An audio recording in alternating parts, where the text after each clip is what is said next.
I should have known something was wrong the moment I saw the sailboat. It was one of those sleek, expensive vessels that wealthy tourists rent to impress their mistresses or business partners, all gleaming white fiberglass and polished chrome catching the afternoon sun. But this one sat at an unnatural angle against the rocks near Capo Zafferano, its hull torn open like paper, waves pushing it rhythmically against the cliff face with a sound that made me wince. My dive group had just finished exploring the underwater caves that made this stretch of Sicilian coastline famous. 8 tourists from Germany and the Netherlands floated on the surface, checking their waterproof cameras and chattering about the schools of damselfish they'd photographed. I was counting heads, making sure everyone had surfaced safely, when Paolo, my boat captain, grabbed my shoulder and pointed. "Sarah, there's someone in the water." At first, I thought it was a piece of debris from the wrecked sailboat. Then I saw the dark fabric moving differently than the waves would carry it, and my training kicked in before my brain fully processed what I was seeing. I kicked hard toward the floating figure, my heart hammering against my ribs.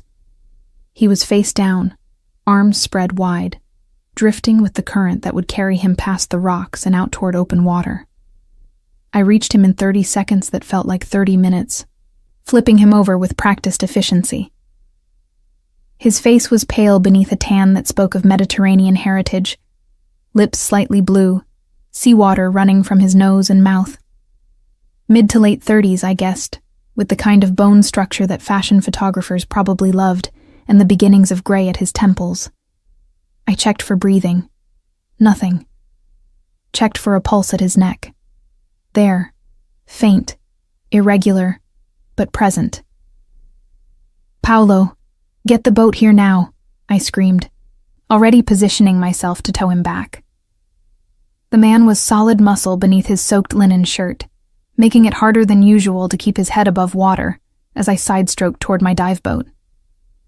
The tourists had gone silent, their vacation excitement replaced by the universal discomfort of watching someone else's emergency. Paolo brought the boat alongside us within minutes. Together, we hauled the unconscious man aboard, laying him on the deck. Water poured from his mouth as we turned him on his side. Then he coughed, a violent, retching sound that sent more seawater across the deck, and his eyes flew open. They were remarkable eyes, even in distress. Dark brown, almost black, with an intensity that suggested he was accustomed to reading people quickly and accurately. Those eyes fixed on me with an expression I couldn't quite place. Not gratitude, not fear, but something closer to calculation, as if he were immediately assessing whether I was a threat or an asset. "You're safe," I said in English, then repeated it in my mediocre Italian. "Sei al sicuro." He coughed again, his whole body shaking with the effort.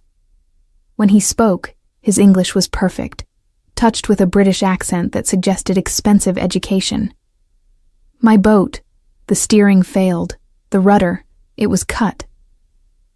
That statement should have confused me. Instead, it sent ice down my spine. Not broke or malfunctioned, but cut. That was a specific word choice, implying deliberate action rather than mechanical failure. "Let's get you to shore first," I said, wrapping a towel around his shoulders. "Then we can worry about what happened to your boat." But he grabbed my wrist with surprising strength for someone who'd just nearly drowned. His grip wasn't painful, but it was insistent. "You don't understand. Someone did this deliberately.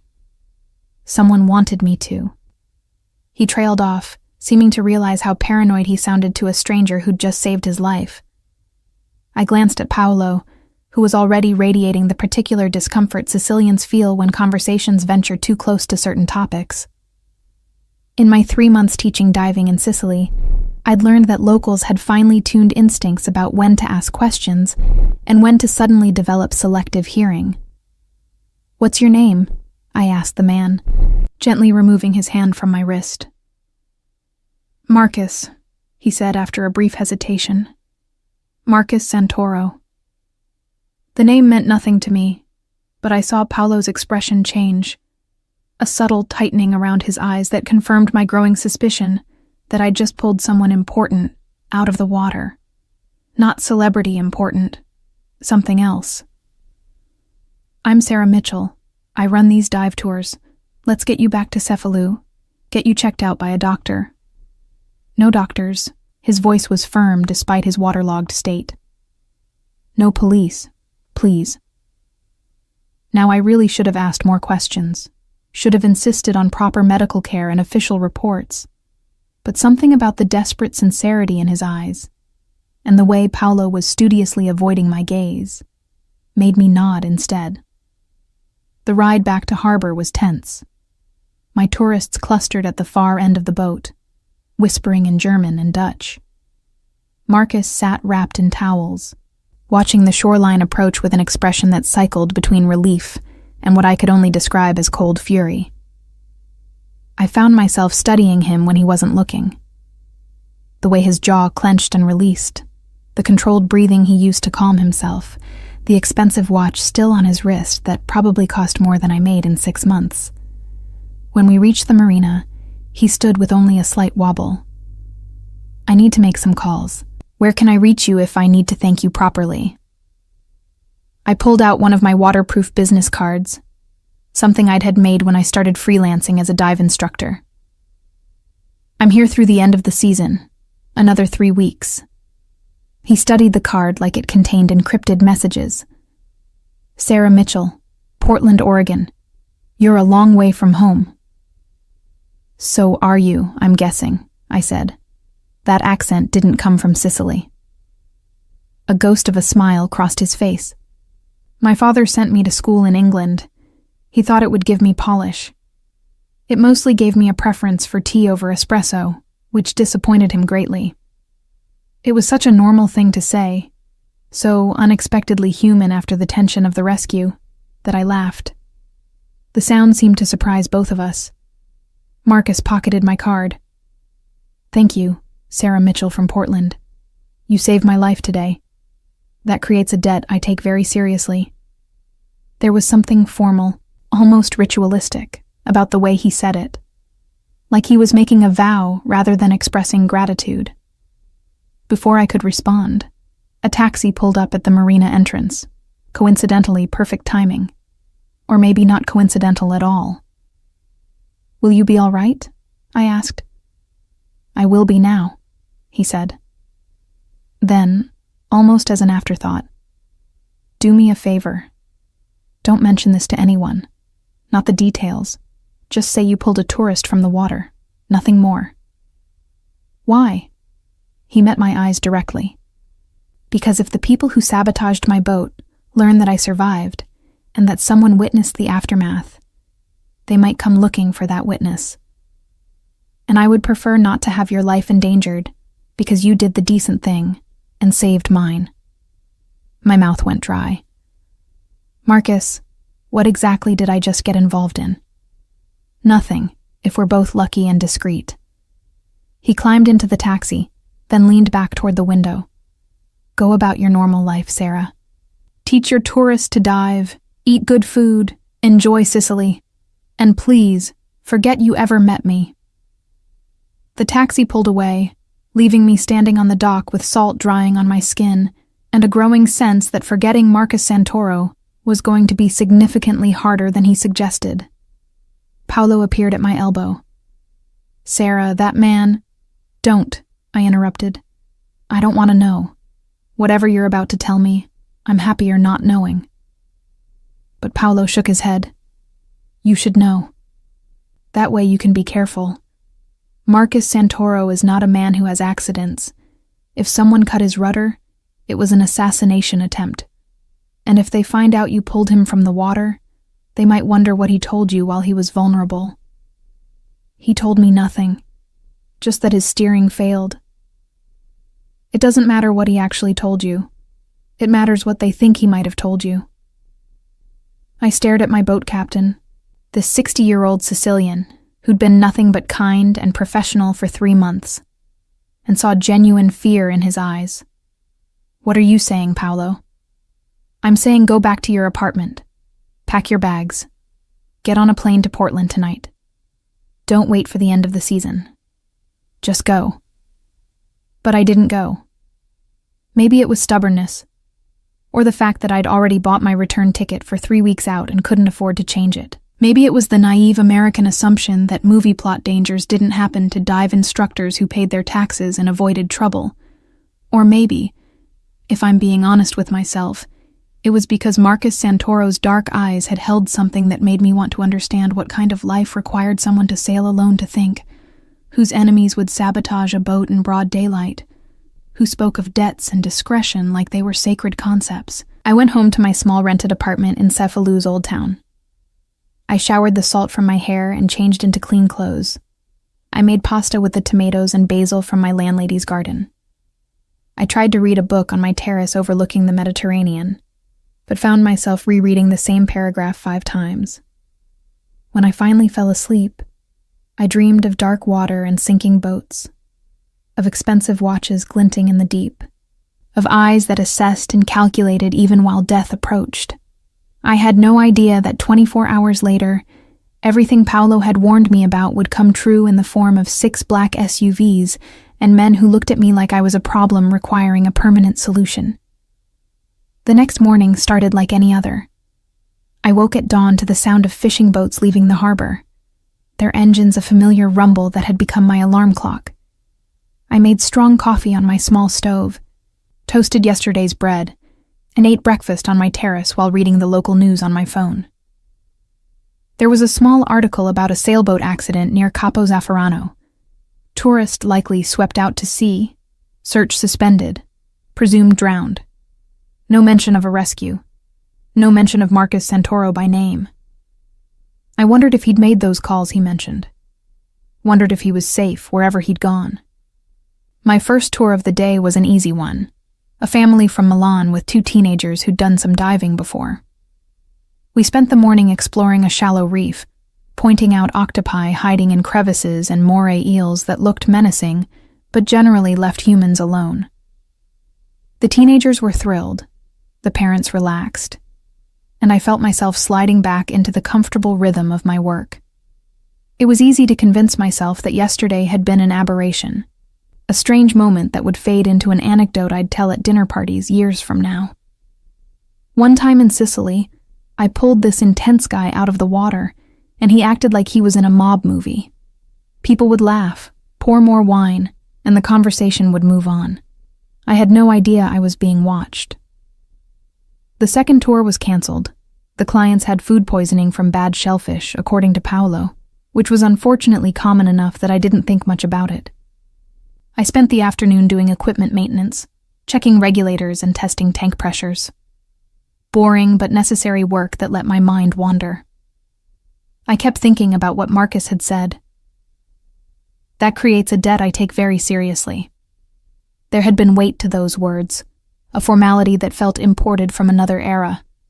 Like he was operating under rules I didn't understand, playing a game where honor and obligation carried actual consequences. Around 4 p.m, I decided to walk to the grocery store. My refrigerator was depressingly empty, and I wanted to make a proper dinner. Cefalu's narrow streets were crowded with tourists, everyone moving slowly in the heat, ducking into shops for gelato or limoncello. I loved this time of day. The golden light painting the medieval buildings, the smell of baking bread from corner bakeries, the old men playing cards in the shade. I didn't notice the black SUV parked across from my building.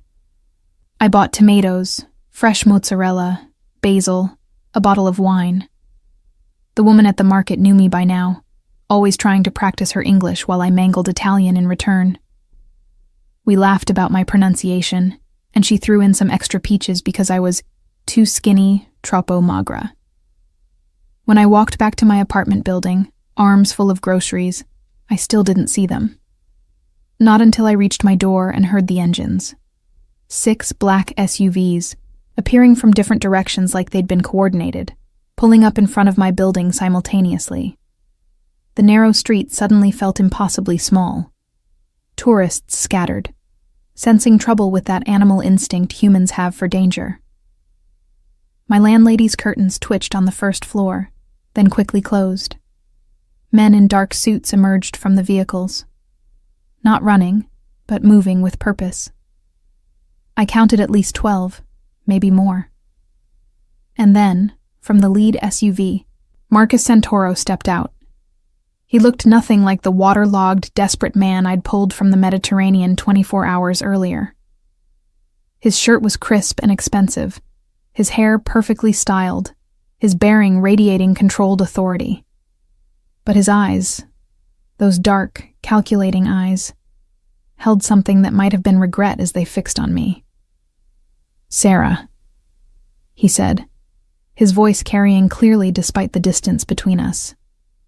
"I need you to remain very calm and come with me. You're not in trouble, but you are in danger, and I can explain everything once you're somewhere safe."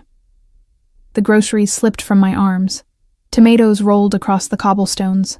The wine bottle shattered, red liquid spreading like blood. "What is this?" My voice came out steadier than I felt. "What's happening?" One of the suited men, older, with silver hair and an expression that suggested he'd seen and done terrible things, moved toward me. Marcus held up a hand, stopping him. "I told you to be discreet," Marcus said to the man, though his eyes never left me. "This looks like a kidnapping, Domenico." "It is a kidnapping," I said. "That's exactly what this looks like." "It's protective custody," Marcus replied. "There's a difference, though I understand it's difficult to appreciate that distinction from your current perspective." A window opened above us. Someone shouted in Italian, something about calling the police. One of the suited men looked up and said something back, quietly, calmly, and the window slammed shut immediately.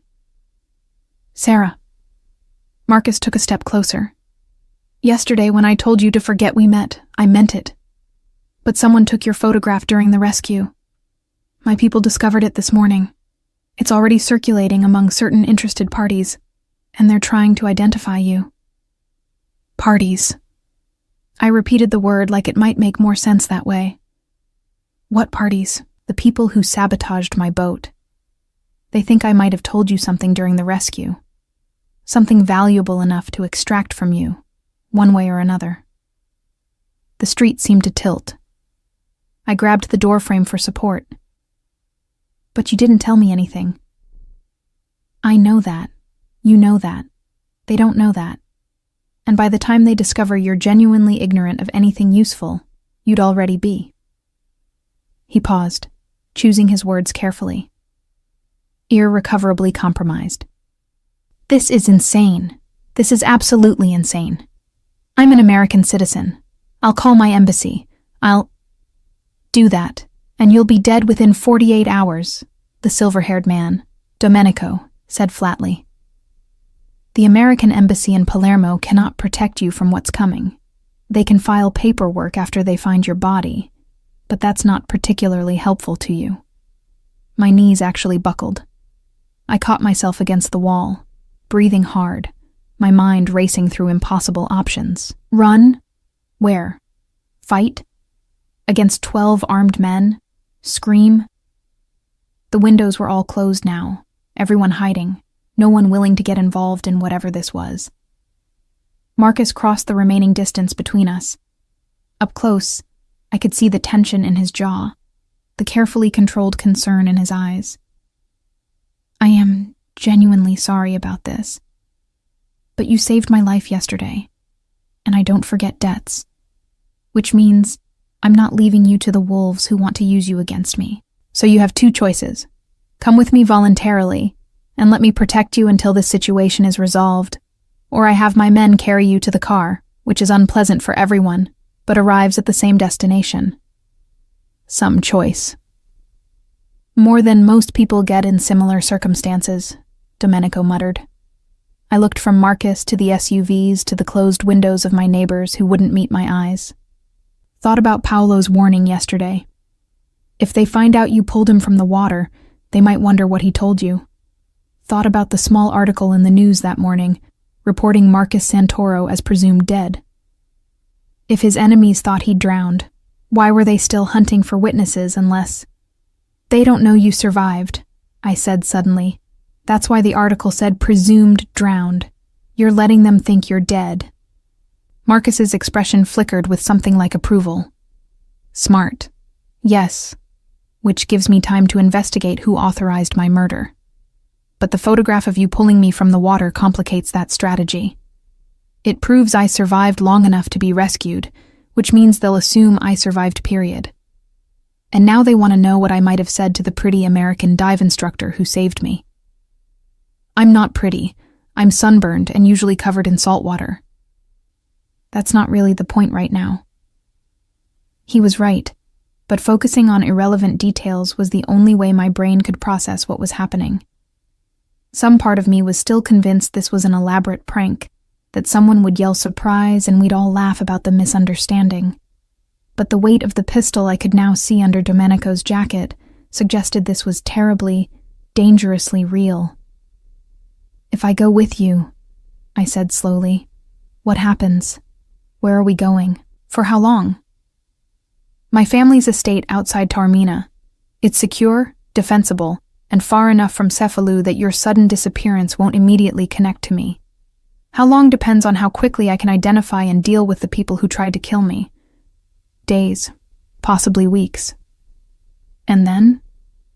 Then you go back to Portland, or wherever you want to go, with enough money to make up for the disruption to your life and a guarantee that no one will ever bother you about this again. It was surreal, negotiating the terms of my own kidnapping, protective custody, whatever, like it was a business arrangement. But something in Marcus's demeanor suggested he meant what he said, that his sense of obligation was genuine, even if his methods were terrifying. Your apartment will be secured, he continued. Your landlady will be compensated for any concerns. Paolo will be told you had a family emergency and returned to America. Your dive equipment will be packed and stored. From the outside world's perspective, you simply left early.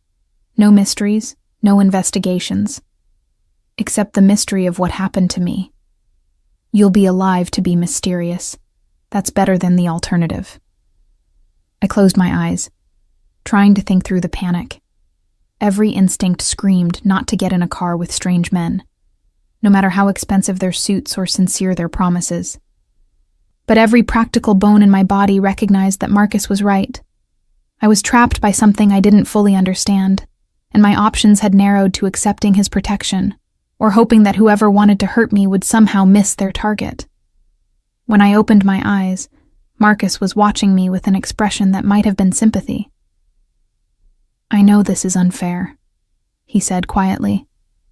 You did a good thing yesterday, and now you're paying a price for basic human decency. I hate that, but I can't change it, only mitigate it. Please, Sarah, let me keep you safe. Maybe it was the exhaustion in his voice.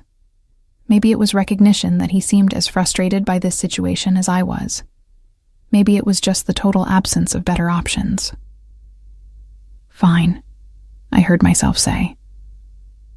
But I want to pack a bag, and I want to call my sister and tell her I'm okay. Supervised packing. No phone call until we're secure. Domenico countered immediately, but Marcus shook his head. Let her pack. Give her 15 minutes. No phone call yet, but I promise you'll be able to contact your family once we're at the estate. I'm not a monster, Domenico. You're too soft, the older man grumbled, but he gestured two of the suited men to follow me inside. My hands shook as I unlocked my apartment door. The men stayed in the doorway, watching but not entering, which I appreciated even though the whole situation was absurd. I grabbed my suitcase and started throwing in clothes, toiletries, my laptop, chargers, anything that seemed essential for an indefinite stay in what I was mentally calling house arrest with a view. The drive to Taormina took nearly 3 hours along Sicily's coastal highway. I sat in the middle SUV, sandwiched between Marcus and Domenico, watching the Mediterranean flash past through tinted windows. The convoy moved smoothly, professionally, like this was routine for everyone except me. My heart gradually stopped hammering, replaced by a surreal numbness punctuated by moments of sharp clarity when I'd remember this was actually happening, and not some fever dream brought on by bad shellfish. Marcus spent most of the drive on his phone, speaking in rapid Italian that was far too fast and idiomatic for my basic language skills. I caught fragments, names I didn't recognize, terse questions. Occasionally, his voice dropping to something that sounded distinctly threatening. Beside him, Domenico worked on a laptop, his weathered fingers flying across the keyboard with surprising speed. "Can I ask questions?" I finally said, breaking the silence. Marcus lowered his phone. "Of course." "Who are you? Really?" He considered his response carefully. "My family has business interests in Sicily and throughout southern Italy. Some legitimate, some operating in gray areas. We provide services, maintain order in certain communities, and yes, occasionally enforce our own justice system when the legal one proves inadequate." "You're Mafia." "That word carries a lot of Hollywood baggage," he said mildly. "But essentially, yes. My family has been part of Sicily's alternative governance structure for 5 generations. It was the calm way he said it that made it real. No dramatics, no glorification, just matter-of-fact explanation like he was describing the family accounting business. "And someone in your family tried to kill you. Someone close enough to sabotage my boat and know I'd be sailing alone yesterday afternoon. Which narrows the possibilities considerably, but still leaves multiple suspects. Family business can be complicated when succession and territory are involved." I stared at him. "You sound very calm about someone trying to murder you." A dark smile crossed his face. "I've had 24 hours to move past shock into the much more productive emotion of controlled fury. Right now, I'm gathering information, shoring up my resources, and determining exactly who betrayed me before I respond. Patience is essential in these situations." "Has this happened before?" "Attempts on my life, 3 times, though never this close to succeeding. The sea was actually clever. Harder to prove it wasn't an accident. And if you hadn't been there, I would have drowned or been swept out far enough that recovery would be unlikely. Whoever planned it understood that bodies raise questions while disappearances at sea can be written off as tragic accidents." The casual way he discussed his own murder attempts made my stomach turn. "This is insane. Normal people don't live like this." "Normal is a relative concept," Domenico interjected. "What's normal for a dive instructor in Oregon looks insane to a shepherd in Mongolia. What's normal for us looks insane to you. Doesn't make either perspective more valid." Marcus shot his companion a look that might have been amused. "Domenico fancies himself a philosopher." "Domenico has survived 40 years in this life by understanding that perspective is everything," the older man countered. "The girl's not wrong to be frightened, but fear without understanding is just panic. Better she knows what she's dealing with." We fell silent again. I watched the landscape change as we climbed into the hills. Olive groves giving way to vineyards, small villages perched on ridges like they'd grown from the stone itself. The late afternoon sun painted everything gold and amber, beautiful enough that I almost forgot I was being kidnapped by criminals who discussed murder attempts like business setbacks. The Santoro estate appeared suddenly as we rounded a curve, a sprawling villa complex surrounded by high walls, cypress trees standing like sentries along the perimeter. The architecture was classic Sicilian: honey-colored stone, terracotta roof tiles, arched windows that probably dated back centuries. Beautiful and fortress-like simultaneously. The gates opened smoothly as our convoy approached. We drove through manicured gardens toward the main house, passing fountains and statuary that suggested generations of wealth. Staff members appeared on the front steps, an older woman in an apron, several younger men in casual but clearly expensive clothes, a thin man in glasses carrying a tablet like it was a sacred text. Marcus helped me out of the SUV with surprising courtesy. "Welcome to Villa Santoro. This has been my family's seat for over 200 years. You'll be safe here while we sort out this mess." The older woman, his housekeeper, I guessed, descended the steps and immediately launched into a stream of Italian while examining Marcus from head to toe, checking for injuries, from her gestures. He submitted to her inspection with the patience of someone who'd been through this routine many times, responding to her questions while she alternately scolded and fussed over him.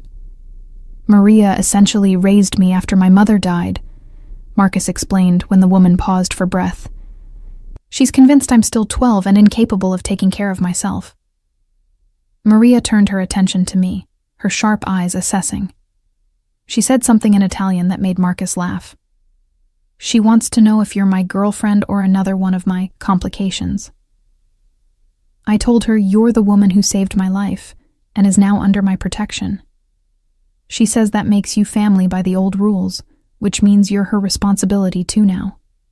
Before I could respond, Maria took my hands in hers, rough, warm hands that had clearly done decades of work, and said something else.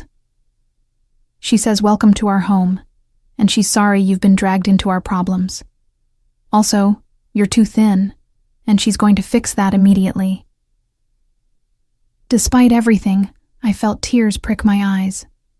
There was something about the genuine warmth in Maria's greeting, the normalcy of maternal fussing, that broke through my emotional numbness.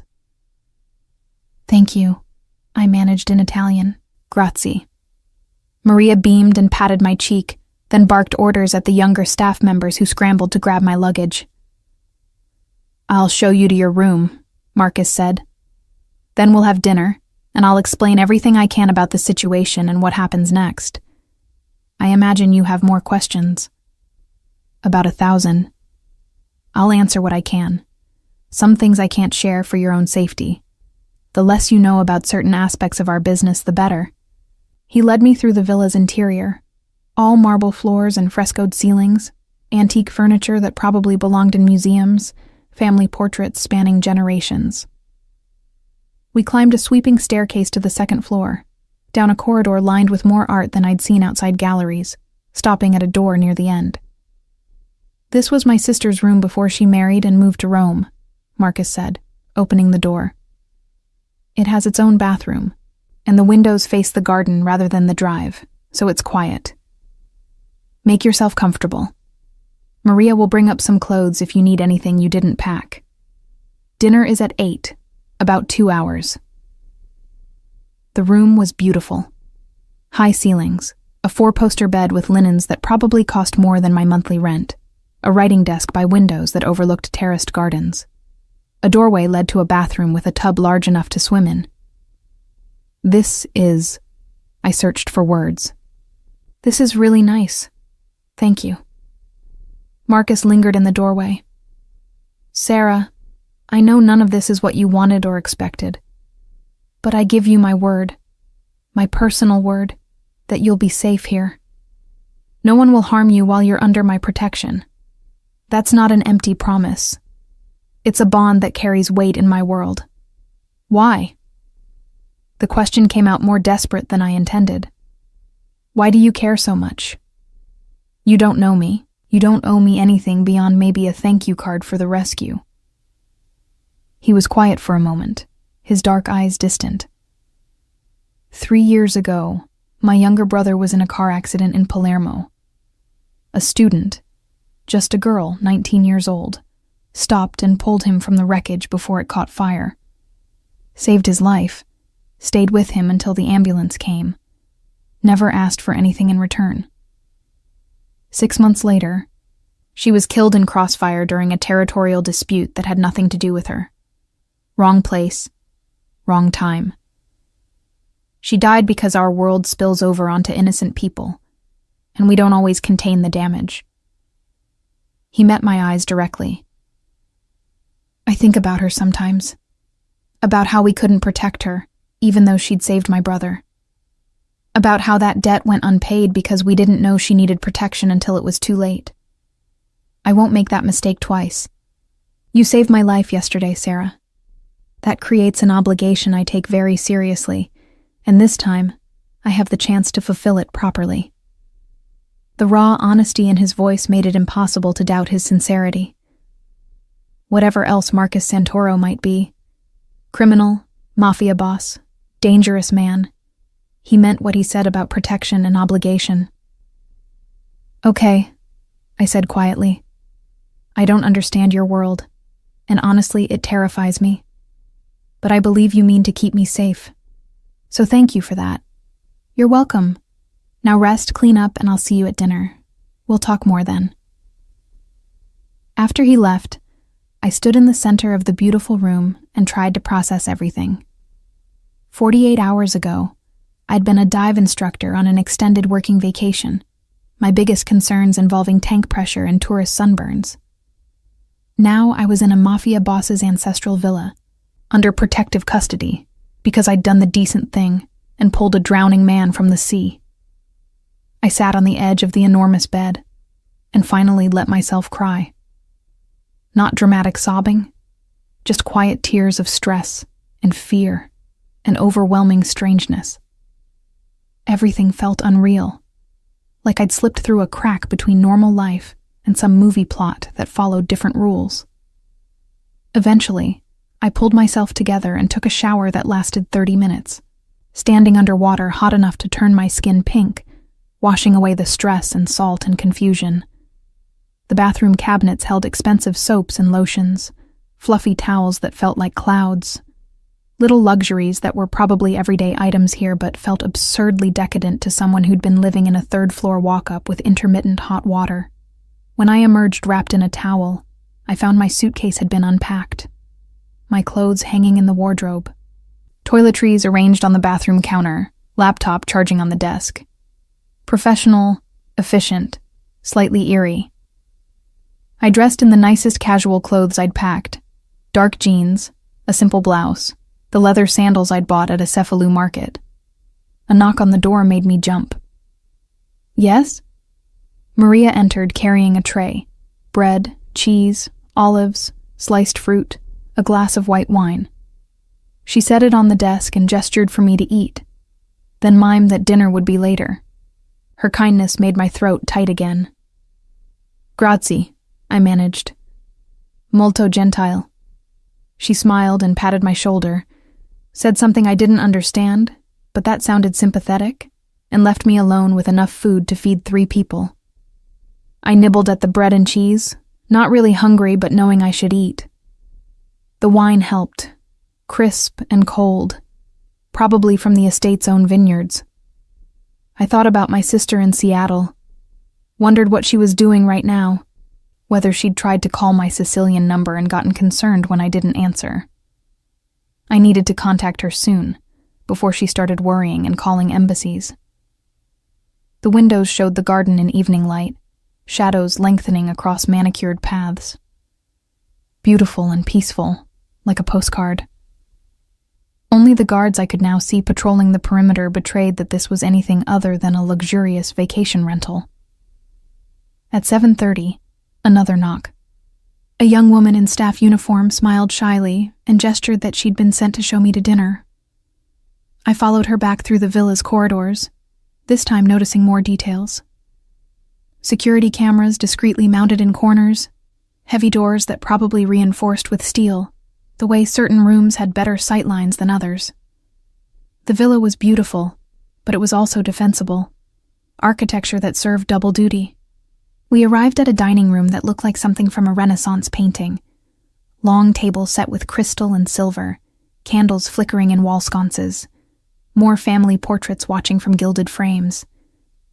Marcus stood when I entered, joined by Domenico and 2 other men I hadn't met yet, both younger, both with the careful posture of people trained to violence. Sarah, please sit. Marcus gestured to a chair near his at the head of the table. Let me introduce you. You know Domenico, my second and oldest friend. This is Luca, who handles our security. The first young man nodded. And this is Antonio, my cousin and advisor. The second offered a warmer smile. Nice to meet you all, I said awkwardly. Sorry about the circumstances. The circumstances aren't your fault, Antonio said. His English was good, his accent less pronounced than Marcus's. You did a brave thing, saving Marcus. We're grateful, even if the aftermath has been complicated. Dinner was served by Maria and another woman, course after course of incredible food. Fresh seafood, homemade pasta, roasted vegetables from the estate's gardens. Wine that made the store-bought bottle I'd shattered yesterday taste like cleaning fluid. The men talked business in low voices, occasionally translating for my benefit when the conversation touched on topics I should know about. Gradually, I pieced together the situation. Marcus had been investigating irregularities in the family's shipping business, legitimate cargo ships that his family actually owned and operated. Someone had been skimming profits, cooking books, possibly using the ships to transport contraband without authorization. His investigation had gotten close to identifying the culprit when the sailing accident occurred. 3 people had access to my boat and knew I'd be sailing alone that afternoon. Marcus explained over dessert. My cousin Roberto, who manages our marina properties. My uncle Vittorio, who technically owns the sailboat through a shell company. And my father's former partner, Franco, who still has keys to family properties despite his semi-retirement. You suspect one of them? I suspect someone working with or for one of them. The actual sabotage, cutting the rudder cable, would have required technical knowledge and access. But the order to do it came from someone with enough authority to organize an assassination, without immediate blowback. What happens when you find out who it was? The table went quiet. Finally, Domenico spoke. Justice by our standards, which is harsher than what the legal system would provide, but also more certain. I didn't ask for clarification, didn't want to know the specifics of Mafia justice. How long do you think this will take? I asked instead. Marcus considered. A week, possibly 2. We're gathering evidence, watching our suspects, waiting for them to make a mistake. The fact that they think I'm dead actually helps. They'll be less careful, more likely to reveal themselves as they try to consolidate power in my absence. And then I resurface, deal with the problem, and you go home. Simple, in theory. Complicated in execution. The first few days at Villa Santoro passed in a strange blur of enforced domesticity and underlying tension. I woke each morning to sunlight streaming through gauze curtains, birdsong from the gardens, and the distant sound of staff beginning their routines. Maria brought breakfast to my room. Fresh pastries, fruit, strong coffee, and hovered until I ate enough to satisfy her maternal concern. The food was incredible. The setting was beautiful. And I was absolutely a prisoner no matter how luxurious the accommodations. Marcus gave me free run of the villa and gardens, though always with at least one security guard shadowing my movements. Not obviously, but I learned to spot them. Luca by the fountain when I walked the garden paths. Antonio reading on the terrace when I explored the library. Unfamiliar faces maintaining a discreet but constant perimeter. Protection or surveillance, depending on perspective. I spent hours in the villa's library, a 2-story room lined with books in Italian, English, French, and languages I didn't recognize. Someone in the Santoro family had been a serious collector, and the eclectic selection ranged from ancient philosophy to modern thrillers. I lost myself in novels, trying to escape into fictional problems that felt blessedly simpler than my current reality. Marcus joined me for dinner each evening, sometimes alone, sometimes with Domenico or Antonio. The conversations were surprisingly normal. We discussed books, argued about American versus Italian approaches to coffee, traded stories about our lives before that day in the Mediterranean. He told me about growing up in this villa, about the pressure of being groomed to lead a criminal organization he'd never quite decided he wanted to run, about his year studying philosophy at Oxford where he'd been Marcus from Sicily, instead of Marcus Santoro, future boss. I told him about growing up in Portland, about dropping out of a PhD program in marine biology to become a dive instructor, about the relief of choosing a life I actually wanted instead of one everyone expected, about my sister who was a corporate lawyer and couldn't understand why I'd thrown away my academic career for a job that barely paid the bills. She thinks I'm wasting my potential, I said over wine one evening. But every time I take someone diving for their first time and watch them discover the underwater world, I feel like I'm doing exactly what I'm meant to do. Is that stupid? It's honest, Marcus replied. Most people never figure out what they're meant to do. The ones who do and actually pursue it despite external pressure. That takes courage. Coming from a man who inherited a criminal empire, that's an interesting perspective. He smiled, something I'd noticed he did more often after several glasses of wine. I never said I was courageous. I inherited an organization, certainly. But I'm still figuring out if this is what I'm meant to do or just what I'm good at. There's a difference. On the fourth night, he invited me to his study after dinner. The room was classic old-world luxury. Leather chairs, a massive desk, shelves of leather-bound books, and crucially, a computer setup that looked like it belonged in a tech company rather than a Renaissance villa. I promised you could contact your family, he said, gesturing to the desk. The internet connection here is secure, routed through several VPNs, and your traffic is encrypted. You can email your sister, video call if you want, whatever makes you comfortable. Just don't mention where you are specifically, and don't tell her about me or the family, for her safety as much as yours. I sat at the desk, hands trembling slightly. What do I tell her? That you had a personal situation come up, that you're staying with friends in Sicily for a few weeks, and you'll explain everything when you get home. Keep it vague but reassuring. Your sister doesn't need details that might put her in danger if someone tracks your communications. I pulled up my email, saw 17 increasingly worried messages from my sister ranging from, "Hope you're having fun," to, "Sarah, I'm about to call the State Department. Please respond." I typed carefully, "Hey, Emma, I'm so sorry for the radio silence. Long story, but I'm safe and staying with some local friends while I figure out some unexpected stuff. Everything is fine, I promise. I'll call you when I'm back in the States in a few weeks. Don't worry about me. Love you. S." Simple, vague, hopefully reassuring enough to prevent embassy involvement. I hit send and immediately felt both better and worse, connected to my real life, but also reminded of how far away that life currently was. "Thank you," I said to Marcus, "for letting me do that. I'm not your jailer, Sarah. I'm your protector.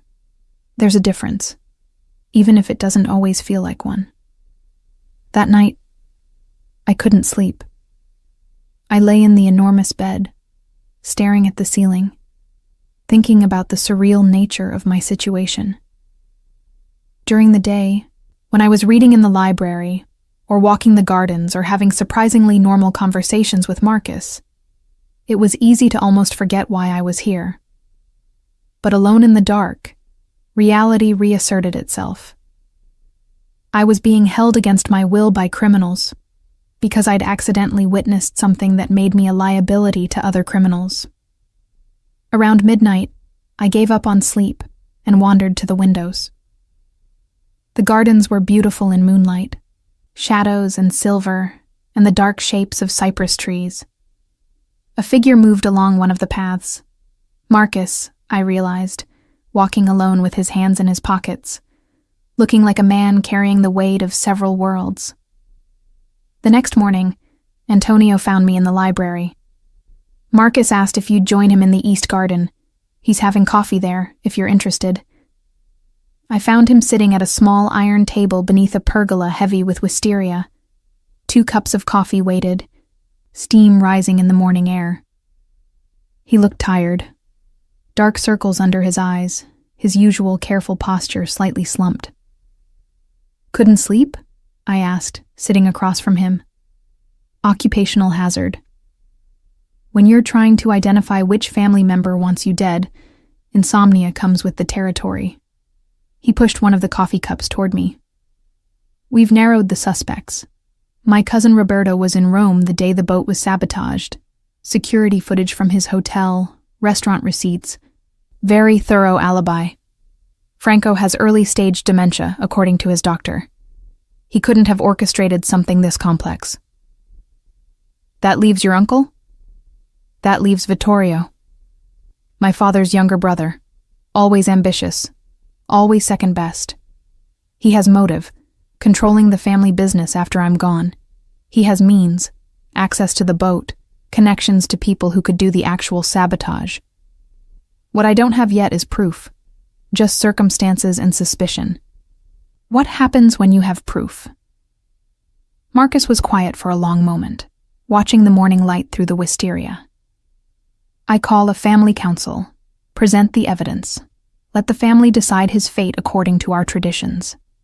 It won't be gentle, but it will be just by our standards. Do you think he'll confess? If confronted correctly, yes. Vittorio has pride. He'll want credit for how close he came to succeeding, even knowing the price of that admission. I sipped my coffee. Perfect, as always, Maria's work. Can I ask you something personal?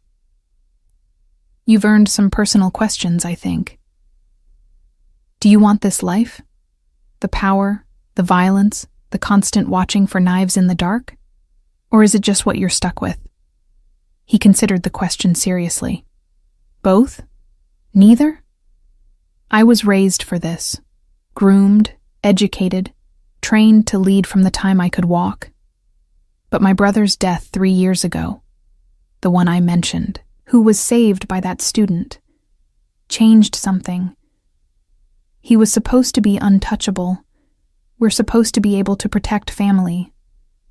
When we couldn't, when he died from injuries that took months to kill him, I started questioning whether this power is real or just an illusion we maintain through violence and fear. But you stayed. I stayed because leaving would have meant civil war. Succession disputes in families like mine don't resolve peacefully. People die, not just the principals, but staff, associates, innocent bystanders. So I stayed, and I tried to make things less violent where I could, more legitimate where possible, more humane when I had the authority. Small changes, incremental improvements. It's not redemption, but it's something. The honesty in his voice made me see him differently, not just the criminal boss or the dangerous man who disrupted my life, but someone genuinely struggling with inherited responsibility and genuine moral conflict. For what it's worth, I said, you don't seem like a monster. That's probably the nicest thing anyone said to me this week. He smiled slightly, though the week's been rough, so the bar is admittedly low.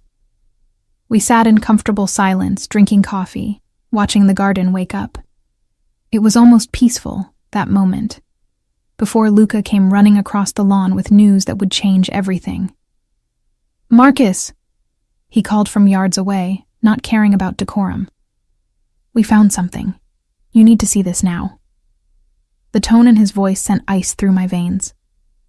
Marcus was on his feet immediately, all trace of contemplative philosophy replaced by cold focus.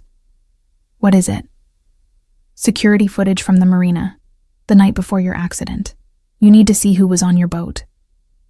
We followed Luca back to the villa, Marcus moving with barely contained urgency. In his study, Domenico had pulled up grainy security footage on the large monitor. The timestamp showed 2 nights ago, around 3 a.m. There, Domenico pointed, coming from the parking area. A figure approached Marcus's sailboat, moving with the confidence of someone who belonged. Even in the poor quality footage, I recognized the build, the walk. Marcus's face went absolutely still, but I saw his hands clench into fists. That's not Vittorio, he said quietly. No, Domenico confirmed. That's your cousin Antonio. The room seemed to freeze. Marcus stared at the screen as Antonio, charming, friendly Antonio, who'd welcomed me to Villa Santoro and called me brave, disappeared below deck on the sailboat, emerging 20 minutes later and walking calmly back to the parking area. Antonio, Marcus repeated, the name barely audible. My father's sister's son, the one I trained personally, the one I trusted with security decisions. There's more, Luca said. Financial records we just broke into from his personal accounts. Large payments from Roberto over the past 6 months. They've been working together, Roberto providing money and alibis, Antonio doing the actual work. And Vittorio? Marcus asked. Likely innocent. We think they were trying to frame him with circumstantial evidence while they consolidated power behind the scenes. Marcus sat heavily in his desk chair, staring at the paused image of Antonio on the screen. The betrayal was written across his face, not anger yet, but something deeper and more painful. He ate dinner with us, Marcus said. He smiled at Sarah. He called her brave for saving me, all while knowing he'd tried to kill me 2 days earlier. What do we do? Domenico asked quietly. Marcus was silent for a full minute. When he spoke, his voice was controlled but carried an edge that made me shiver. We let him think we still suspect Vittorio. We continue the investigation publicly. And tonight, we'll have a private conversation with Antonio where he explains exactly why betraying family seemed like a good idea. He looked at me, and I saw something in his eyes that hadn't been there before. Not violence exactly, but the capacity for it. The reminder that underneath the philosophy and the coffee conversations, Marcus Santoro was still a man who operated in a world where betrayal meant death. Sarah, you should stay in your room tonight. What happens next isn't something you need to see or hear. Will you kill him? That depends on what he says and how the family council votes. But yes, probably. Family betrayal, attempted murder of a blood relative. That's not something we forgive. Can't forgive if we want the family to survive. It's not personal. It's structural. The calm way he said it terrified me more than anger would have. This was Marcus as I'd never seen him. Not the thoughtful man who discussed philosophy, but the Mafia boss making decisions about life and death with the same consideration I'd give to choosing dinner. I went back to my room and stayed there all day, declining lunch, ignoring Maria's concerned knocking, just sitting by the window and trying not to think about what was happening elsewhere in the villa. The knock on my door came around 9 that evening. I'd been sitting in the dark for hours, watching the gardens fade from twilight to full night. Lights clicking on along the paths in precise intervals. I'd heard raised voices earlier, shouting in Italian, something that might have been pleading, then ominous silence. Now Marcus stood in my doorway, still wearing the clothes from this morning, but looking like he'd aged years in a single day. There was blood on his cuff, just a small spot, barely visible unless you were looking for it. Is he dead? I asked, surprised by how steady my voice sounded. No, but he will be, after the family council tomorrow. He confessed everything. How Roberto promised him control of the northern territories. How they'd been planning this for months, waiting for the right moment. He tried to justify it. Said I was making the family weak with my reforms, that we needed stronger leadership. Marcus leaned against the doorframe, suddenly looking exhausted. He's 28 years old. I taught him to shoot, to negotiate, to read people. And he tried to murder me because he thought my version of leadership wasn't violent enough. I didn't know what to say. What comfort could I offer for betrayal this fundamental? The family council meets at noon tomorrow, Marcus continued. 20 senior members will hear the evidence and vote on his fate. It's a formality. The vote will be unanimous for execution. But we follow procedure even in matters like this, especially in matters like this. And after, you go home. The threat to you dies with Antonio and Roberto. We picked Roberto up 2 hours ago. He'll face the council too. My enemies will be dealt with. You'll be safe, and you can return to your life in Portland or wherever you want to go. He said it like it was simple, like I could just walk away from this and resume normal existence, teaching tourists to dive and eating bad takeout and pretending none of this had happened. How am I supposed to just forget this? I asked. How do I go back to my regular life knowing that people were killed because I pulled you out of the water? Marcus crossed the room and sat in the chair near my window, far enough away not to crowd me, but close enough that I could see the genuine regret in his eyes. You don't forget, but you compartmentalize. You accept that the world contains violence and betrayal alongside beauty and kindness, and you choose which parts to let define you. Antonio and Roberto chose violence. They made decisions that led to consequences. You chose kindness. You saved a drowning stranger. Those are different choices with different moral weights. That's convenient philosophy for someone about to order executions. It is, he acknowledged. But it's also true. Sarah, I'm not asking you to condone what I do or how my world operates. I'm asking you to understand that you're not responsible for the consequences of other people's choices. You saved a life. Everything that followed came from decisions other people made, not you. I wanted to believe him, wanted to accept that simple division of responsibility. But sitting in that beautiful room in a villa where tomorrow men would be sentenced to death, the distinctions felt slipperier than he made them sound. What happens to their families? I asked. Roberto has a wife and 2 daughters. They'll be taken care of, provided for financially, protected from retaliation. Antonio was unmarried. His mother will grieve, but she'll be looked after. We don't punish families for individual betrayal unless they were complicit. At least there was that. Some boundary to the violence, some line they wouldn't cross. I should let you rest, Marcus said, standing. Tomorrow will be a long day. The council meets at noon, but I'd like you to remain in this wing of the villa until it's finished. For your sake more than anything else. I don't want to see it anyway. Good. After it's done, we'll arrange your travel home. First-class flights, compensation for the disruption to your life, and my personal guarantee that you'll never be bothered about any of this again. You'll be able to put this behind you. He moved toward the door, then paused. Sarah, for what it's worth, these past few days, talking with you, having someone to have normal conversations with who isn't calculating angles or power plays, it's been a reminder of what life could be like. So thank you for that, even if the circumstances were terrible. After he left, I finally cried properly. Not the quiet tears from that first day, but full sobbing into the expensive pillows, grieving for the innocence I'd lost without quite realizing I still had it. I'd known intellectually that the world contained violence and organized crime, and people who killed without hesitation.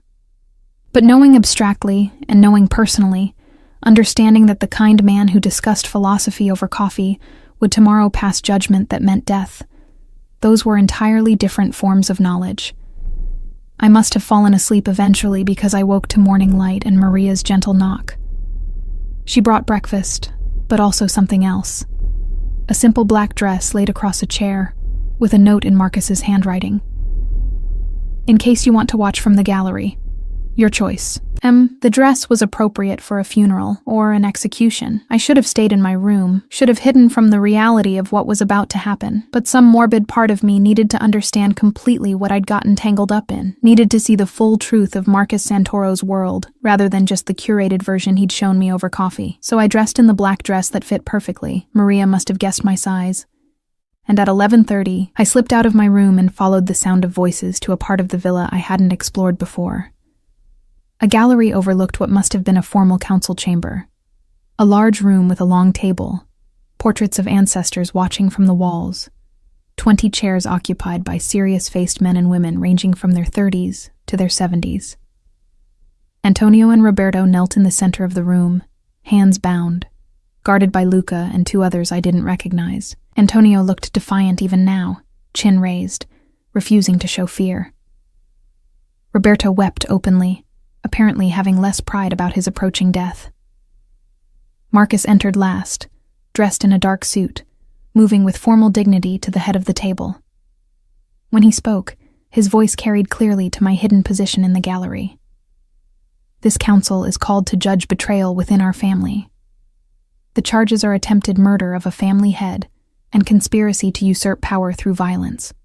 The evidence has been reviewed by each of you. Are there any questions before we hear from the accused? Silence. No questions. The evidence must have been damning.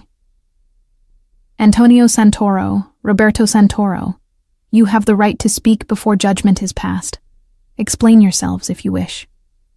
Antonio spoke first, his voice steady. "I don't apologize for recognizing that you're making this family weak. Your reforms, your attempts to go legitimate, your refusal to use the fear that keeps us powerful. It's all making us vulnerable to other families, other organizations. I tried to solve a problem you created through your weakness. By murdering me. By replacing failed leadership. It's what's always been done when a boss can't protect the family's interests." Marcus's expression didn't change, but I saw his hands tighten on the table edge. "Roberto, your defense?" "I was greedy," Roberto said through tears. "Antonio promised me territories, money, power. I didn't think about loyalty or family or anything except what I could gain. I'm sorry, Marcus. I'm so sorry." At least he had the decency to admit his motives. I thought bitterly. "The family will now vote," Marcus said. "All in favor of the traditional sentence for family betrayal, death by the wronged party's choice of method, indicate now." 20 hands rose. Unanimous, as Marcus had predicted. The sentence is death, to be carried out before sunset today. Antonio Santoro, as the primary conspirator, your execution will be handled by me personally. Roberto Santoro, Domenico will carry out your sentence. May God have mercy on your souls, because this family cannot. It was so formal, so ritual, like they were following a script written centuries ago. Antonio remained defiant even as guards pulled him to his feet. Roberto collapsed entirely, being dragged from the room still sobbing. I left before I could see more, ran back to my room and locked the door, breathing hard, trying not to vomit. I'd wanted to understand Marcus's world, and now I did. Understood that beneath the philosophy and the kindness was a capacity for cold judgment. Understood that his world had rules that included execution for betrayal. Understood that I could never truly reconcile the man who discussed purpose over wine with the man who just sentenced his cousin to death. Hours passed. I heard nothing from my room. No sounds that suggested violence was being carried out somewhere in the villa. Maybe they did it away from the main house. Maybe it was quiet and quick. I didn't want to know the details. Around 5 p.m, a knock.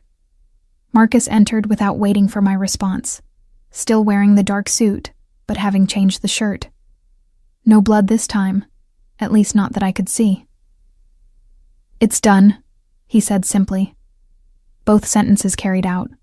The family is satisfied that justice was served, and you're free to go whenever you wish. Your flights are booked for tomorrow morning, Palermo to Rome to Portland.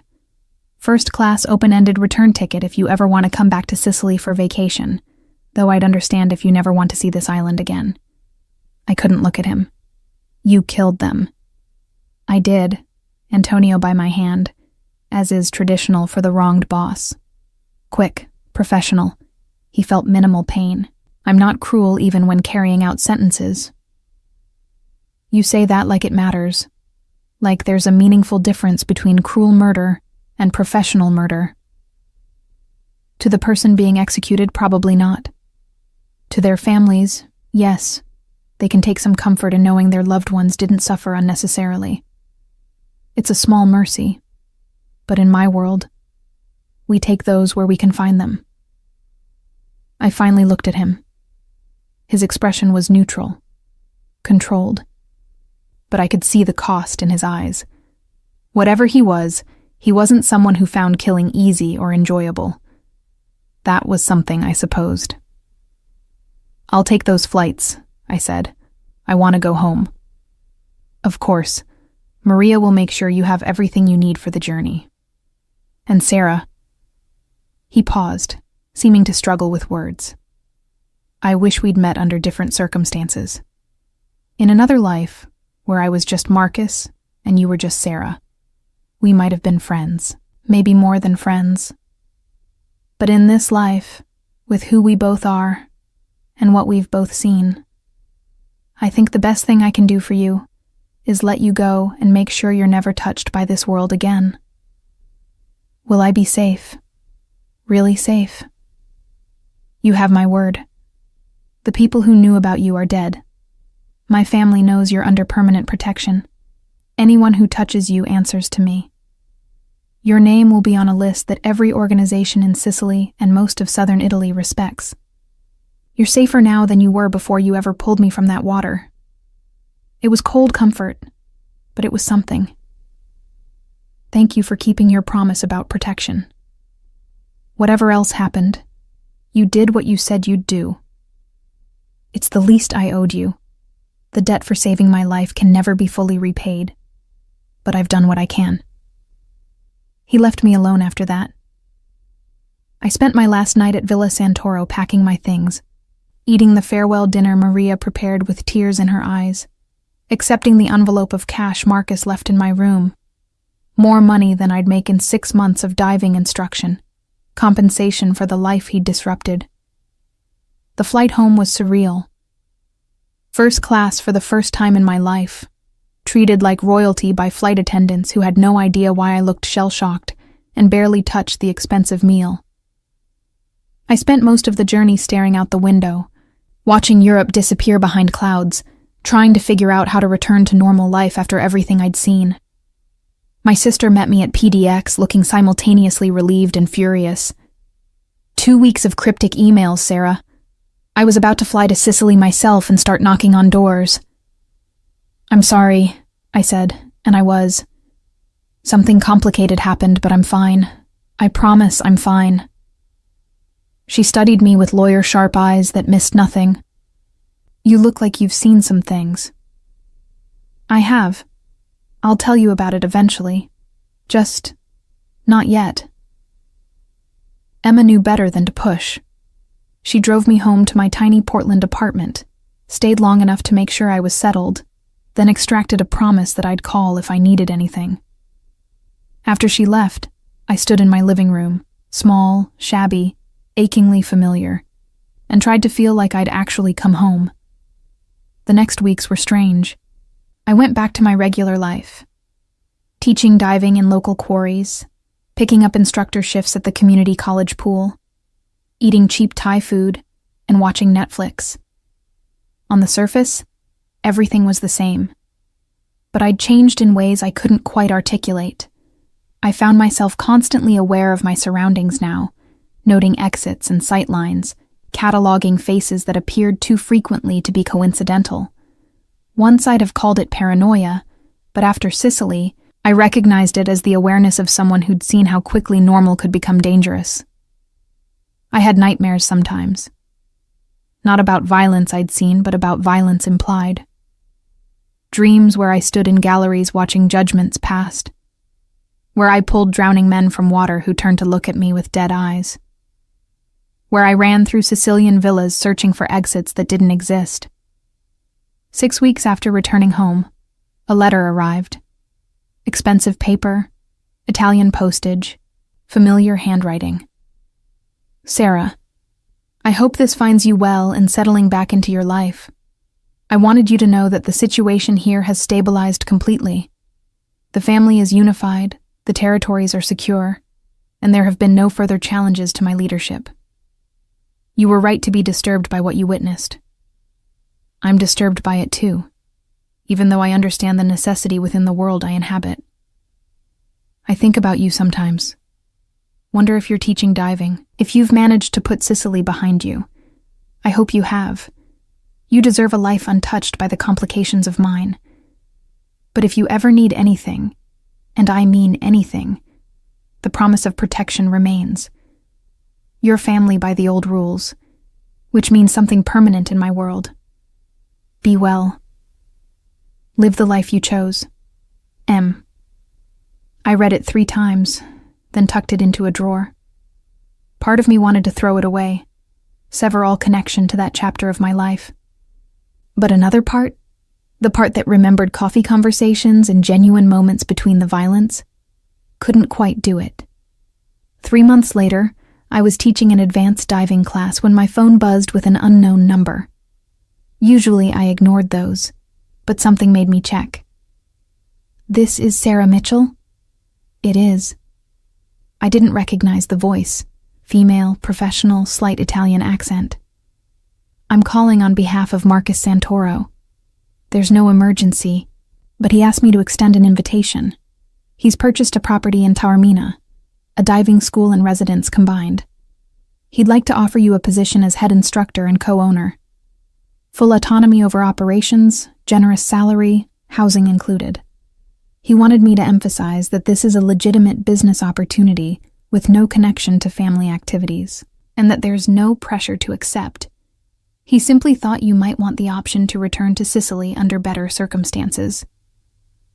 I stood there in my wetsuit, chlorine smell heavy in the air, students waiting in the pool, and tried to process what I was hearing. Why would he do that? He said you'd taught him that choosing the life you actually want takes courage, and he wanted to make it possible for you to keep choosing it in a place that might make you happy. His words, not mine. I should have said no immediately. Should have recognized this as maintaining connection to a world I'd barely escaped. But instead I heard myself say, "Can I think about it?" "Of course. I'll send details to this number. Take whatever time you need." The details arrived an hour later. Photographs of a beautiful property on Taormina's coast, a diving school with modern equipment, a 2-bedroom apartment with a terrace overlooking the sea. Financial projections that showed the business was already profitable. Legal documents proving I'd have actual ownership and control, not just a nominal title. It was everything I'd ever wanted professionally, offered by someone whose world I'd sworn to leave behind. I spent a week agonizing over the decision. Called Emma, who thought I was insane to even consider it. Called my former grad school advisor, who thought I was insane not to jump at the opportunity. Lay awake nights weighing the risks against the appeal of returning to a place I'd actually loved, before everything got complicated. In the end, it was remembering Marcus's words that decided it. "You chose kindness. You saved a drowning stranger. Don't let other people's choices define your life." I called the number. "I'll take it, but I have conditions." "Name them." "Complete operational independence. No family business conducted on the property or involving my staff. And if anything dangerous starts happening near me, I walk away with no questions asked." "All acceptable. When can you start?" "Give me a month to wrap things up here." 4 weeks later, I landed in Palermo with 2 suitcases and a mixture of terror and excitement. A driver met me at the airport, professional, courteous, no weapons visible, and drove me along the coast to Taormina. The diving school was even better than the photographs. Modern equipment, comfortable student facilities, a small boat for ocean excursions. The apartment above had been furnished simply but beautifully, the terrace offering views that made my Portland place look like a prison cell. Marcus wasn't there when I arrived. Instead, I found a note on the kitchen counter. "Welcome home. The business is yours to run as you see fit. I've arranged for Maria to check in weekly. She's excited to feed you properly again. I'll stop by in a few days once you're settled, if that's all right. No pressure, no obligations beyond building something good here. M." That first week was a blur of getting oriented, meeting the existing staff, 3 local instructors who seemed professional and had no apparent Mafia connections, organizing equipment, planning the schedule for tourist season. It felt real, in a way my Portland work never quite had, like I was building something lasting rather than just paying bills. Marcus showed up on day 8, driving himself in a modest car, dressed casually enough that tourists probably mistook him for a local businessman. We had coffee on my terrace, carefully neutral conversation about the business and the property, and whether I had everything I needed. "Why did you really do this?" I finally asked. "The honest reason." He was quiet for a moment, watching the Mediterranean. "Because you reminded me that there are ways to live that don't involve constant calculation and violence. Because I wanted to create something good instead of just managing the various shades of bad in my regular life. And because I owed you a debt. and this seemed like a better way to repay it than just money and promises. This is more than repaying a debt. This is a gift. Call it what you want. Just build something good here. Teach people to dive. Show them the beautiful parts of Sicily. Create the life you actually want. That's payment enough. He finished his coffee and stood to leave. I won't intrude on your life here, Sarah. But if you need anything, you know how to reach me. And if you'd ever like to have dinner sometime, just as friends, nothing complicated, I'd enjoy that. Maybe, I said. Let me settle in first. Figure out how this new life works. Fair enough. He was halfway to his car when I called after him. Marcus? Thank you. Really. He smiled, the genuine one I'd seen occasionally at the villa, not the controlled public expression. You're welcome. And Sarah? It's good to have you back in Sicily. Over the following months, the diving school thrived. Word spread about the American instructor with the beautiful facility and professional operation. I taught tourists and locals, took groups to explore underwater caves and shipwrecks, fell in love with the work all over again without the pressure of barely scraping by financially. Marcus and I developed a careful friendship. He'd stop by every few weeks, always calling first, always respectful of boundaries. We'd have coffee or dinner, talk about books and philosophy, and the complicated nature of choosing how to live. He never brought business to the property, never involved me in anything connected to the family. The diving school remained completely separate from that world, exactly as I'd demanded. And slowly, very slowly, I began to trust that it was possible to exist in Marcus Santoro's orbit without being destroyed by it. It wasn't a romance. We both had too much history and too many complications for that simple narrative. But it was something real, a friendship built on mutual respect and shared understanding of what it meant to try building good things in a world that often rewarded the opposite. One evening, about 6 months after I'd returned, we were sitting on my terrace watching the sunset when Marcus said quietly, I've been thinking about succession planning. Not because I'm worried about another Antonio situation, but because I've realized I don't want to do this forever. The family business, all of it. What would you do instead? I don't know yet. Something legitimate, something that helps more than it hurts. Maybe something with boats, since that's what almost killed me and what brought me to you. He smiled slightly. The universe has a sense of irony. You could always learn to dive, I suggested. I'm an excellent instructor. Is that an offer? Maybe, if you promise not to have anyone sabotage my equipment. He laughed, genuine, surprised laughter that transformed his face. I promise. No sabotage, no complications, just a student learning from a good teacher. And somehow, impossibly, that's what happened. Marcus learned to dive over the next several months, showing up for lessons like any other student, following my instructions, discovering the underwater world with the same wonder I'd seen in countless clients before him. It was normal in the best way. A piece of ordinary life we carved out together despite everything else. 2 years after I'd pulled him from the Mediterranean, Marcus officially stepped back from leading the family, installing a council of trustees to manage things collectively. He didn't abandon the family completely. That wasn't possible. But he created enough distance to build a different kind of life. He bought a house in Taormina, not far from the diving school. Started a legitimate maritime business. Learned to live with slightly less power and significantly more peace. We grew closer, carefully navigating the space between friendship and something deeper, both aware of how unlikely and impossible this situation would seem to outside observers. Do you ever regret it?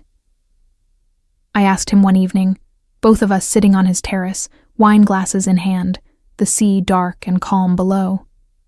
Regret what specifically? My list of potential regrets is extensive. Pulling back from the family, choosing a quieter life, all of it. He considered the question seriously, as he always did. No, or rather, I regret the years I didn't do it sooner. I regret that it took someone trying to kill me to make me examine whether I wanted the life I was living. But the actual choice? No regret at all. This life, this version where I run a shipping company and take diving lessons and have dinner with a woman who tolerates my complicated history. This is better. Quieter. Less powerful. Infinitely better. Even knowing you could have had more power, more control. Power's overrated when you spend all your time watching for betrayal. Control is an illusion when you're constantly one conspiracy away from assassination. This, he gestured to the peaceful evening, the ordinary moment. This is real in a way that other life never was. I thought about my own journey, the PhD I'd abandoned, the conventional path I'd rejected, the strange route that led from Portland to Sicily via a Mafia boss's near drowning. None of it made sense on paper, but somehow it had brought me to exactly where I needed to be. We're both pretty weird, I said. You know that, right? This whole situation is insane by normal standards. Completely insane, Marcus agreed cheerfully. But we've established that normal is overrated. I think we're allowed to build something good out of strange circumstances. And we did. Not a fairy tale ending. Those don't exist in real life. But something honest and hard-won and surprisingly functional. I ran my diving school. Marcus built his legitimate business. We navigated the complications of his past, and my wariness, and the fact that everyone around us probably thought we were both crazy. But on warm Sicilian evenings, sitting on terraces overlooking the Mediterranean, teaching tourists to appreciate the underwater world, having dinner with someone who understood both choosing your own path and living with complicated history, it felt like exactly the life I'd wanted, just arrived at through the strangest possible route. You know what the truly insane part is? I said to Marcus one evening. What's that? I'd do it again. If I saw someone drowning, I'd still jump in and pull them out, even knowing everything that followed. The danger, the complications, all of it. He smiled and raised his wine glass. To dangerously decent people who make inconvenient choices. To finding our way to strange but good lives, I countered. We clinked glasses and watched the sunset paint the Mediterranean gold and crimson, two unlikely people who'd built something real from one moment of kindness and all its chaotic consequences. It wasn't the ending I'd expected when I pulled a drowning stranger from the water. But somehow, impossibly, it was exactly where I needed to be.